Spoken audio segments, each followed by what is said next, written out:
we are not going to take this and have not taken this laying down. We did already indict former Director Comey, and that's going through the judicial process. But we also, at this FBI, even though we uncovered what we uncovered back in the House Intel days, I had to come in here and find rooms that they hid from the world. I had to come in here and find access on our computer systems in restricted and prohibited case files that they purposely put in places for no one to see and find. We have found all this information. We are working with our Department of Justice partners, and I am never going to let this go, because they not only have personally attacked the presidency of the United States and President Trump, but they tried to thwart our elections and rig the entire system. And that is not something that is going to stop.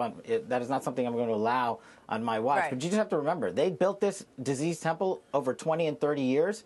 We've got all the evidence. I can announce on your show that we've got all the information we need. We're working with our prosecutors at the Department of Justice and their Attorney General Todd Blanche, and we are going to be making arrests. And it's coming, and I promise you, it's coming soon. Well, Kash, hold on, because when you started this interview, you said, Maria, you and I have been working together for a long time, and this is exactly what you were referring to.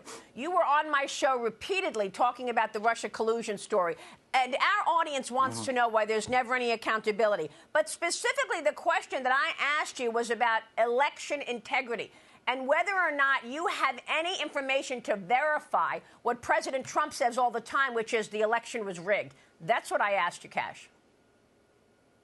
I'm sorry, Maria, I misheard. Yes, so what we are doing is folding that into our entire conspiracy case, and we will let the prosecution speak for him. But we have the information that backs President Trump's claim. But because it's an ongoing prosecution investigation, I can't get ahead of the DOJ and the president. But President Trump speaks truthfully when he says that, and that's what I've been telling you about. When we find terabytes of data on computers from the last 10 years that we were supposed to find 10 years ago, that's what it took. It took his re-election. It took this FBI to go in there and find it. And it takes a long time to get through that material. But I would say stay tuned this week. You might see a thing or two.